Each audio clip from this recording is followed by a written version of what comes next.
Anybody who is voting for NDC and Peter Obi is voting for criminality. So I'm telling you, Peter Obi never told me to pay 10 million naira. I never told Kenneth Okonkwo that Peter Obi in any way. Nigerians, Peter Obi has finally gone to court. And the man he's suing is not a member of the APC or the PDP, not a presidential aide, not one of his long-time political rivals, but a man who was once on his strongest side, the strongest ally, campaign spokesperson and defenders during the 2023 presidential election, Kenneth Okonkwo. You see, this dramatic fallout has shocked many Nigerians because these two men were once on the same political team. So, what exactly happened? Why did Peter Obi decide to sue Kenneth Okonkwo? What statement triggered the lawsuit? Because most Nigerians know that Peter Obi is a very fine gentleman.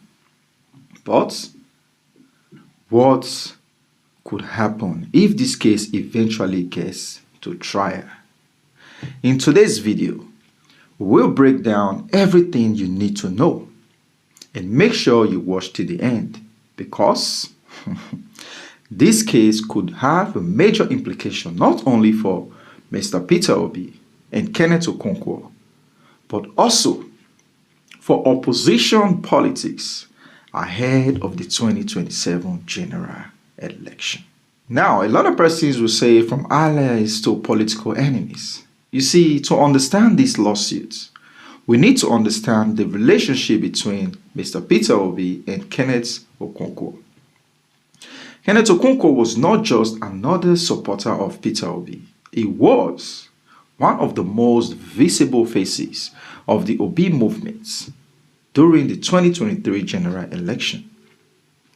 He frequently appeared on television defending Obi and the Labour Party at the time. At one point, many supporters viewed him as one of Obi's most trusted political associates. But things began to change after the 2023 election. Disagreements emerged over the future of the Labour Party and how Peter Obi handled internal party disputes. By 2024, Kenneth Okonkwo publicly criticized the leadership style and accused Mr. Peter Obi of failing to adequately address the crisis within the Labour Party. The relationship continued to deteriorate in 2025. Kenneth Okonkwo openly claimed that Peter Obi had betrayed him and spoke extensively about their political disagreement. By 2026, the two men were no longer political allies. Kenneth Okonkwo was openly attacking Obi from opposite side of the political divide, even though Mr. Peter Obi always called him my younger, lovely brother. Now, a lot of persons are wondering what actually made Peter Obi to go to court. The allegation that triggered the lawsuit. You see, the latest controversy reportedly began after comments made by Kenneth Okonkwo during a political discussion. According to reports, citing court documents, Okonkwo allegedly claimed that House of Representatives aspirants were informed that after paying official party fees, they would also need to pay an additional 10 million naira to party leaders and caucus members. The lawsuit reportedly states that Obi considered these allegations false, malicious, and damaging to his reputation. This is important. The allegations is not a minor political criticism. It is an allegation that suggests financial impropriety and corrupt political conduct. And that is exactly why the issue may have crossed the line from political disagreements into a legal battle. If someone publicly accuses a politician of participating in bribery or illicit financial arrangement without evidence, that can potentially become a matter of defamation. That appears to be the foundation of Obi's legal action. Yes. Many people are asking, why sue him now? Peter Obi has faced criticism for years. Why take Kenneth Okonkwo to court? Well, to understand this, there are likely several reasons. First, reputation. One of Peter Obi's biggest political assets is his image.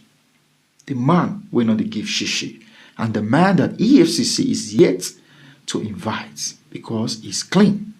For years, he has marketed himself as a politician associated with transparency, accountability, and prudent management of public resources. Any allegation suggesting corruption directly attacks the foundation of that public image he has protected for years. Second, political timing. Nigeria is already witnessing early positioning ahead of the 2023-2027 general election. Political narratives informed now could influence voter participation later. Allowing such allegations to circulate without challenge could potentially create a long-time political damage. And third, precedent. By filing a lawsuit, Obi may be signaling that there are limits to political attacks and that accusations involving corruption or bribery must be backed by evidence. In other words, this may be as much about protecting political credibility as it is about winning a court case. Now, let's talk about the legal side. Winning a defamation suit is not always easy. Peter Obi will generally need to establish several things. First, that the statements were actually made. Obviously, it was. Second, that the statement referred to him. And third, that the statements were communicated publicly. And most importantly, that the statements were false and damaging to his reputation. Then, the court will likely examine exactly what Kenneth Okonkwo said, where he said it, and whether there is evidence supporting the allegations. This is where the case becomes very, very interesting, because the legal battle may shift from politics to evidence. You see, Kenneth Okonkwo also has legal options. One, possible defense in a defamation case is truth. And two, if a defendant can prove that the statement is substantially true, that can become a powerful defense. Another possible defense is fair comment or opinion. Political commentary often receive broader protection than factual accusations. The court may therefore examine whether Okonkwo was presenting verified facts or expressing political opinions. The exact wording of the statement could become extremely important in a case like this. A statement presented as a proven fact may be treated differently from a political or interpretation. This distinction could play a major role in determining the outcome of the case. Now, I want us to look at the bigger political implications. The lawsuit is big. It reflects the growing fragmentation of opposition politics in Nigeria. Kenneth Okonkwo was once one of the loudest voices promoting Mr. Peter Obi. But after he left the ADC, now he has become one of his fiercest critics. That transformation tells us a lot about the divisions currently existing within opposition circles. Many observers are already asking whether these internal conflicts could weaken opposition efforts ahead of the next general election cycle. Others believe the lawsuit could strengthen Obi's position by demonstrating that he is willing to challenge allegations he considers false. Either way, the case is attracting attention because it combines law, politics, reputation, and the future of opposition movements in Nigeria. What happens now? First, expect lawyers to take the center stage.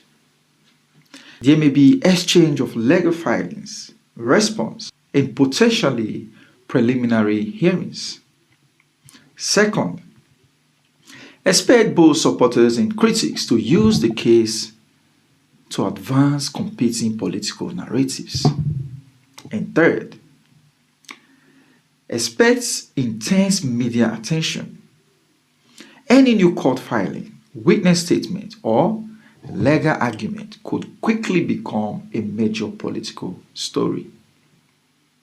Finally, don't expect a quick conclusion because defamation cases can take time.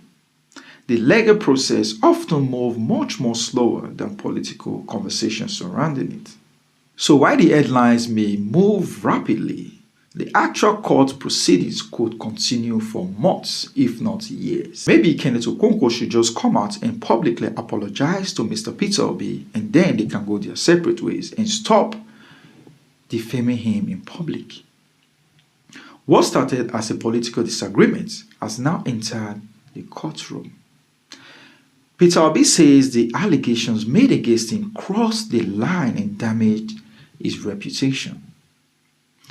Kenneth Okonkwo now faces the challenge of defending those statements in legal settings.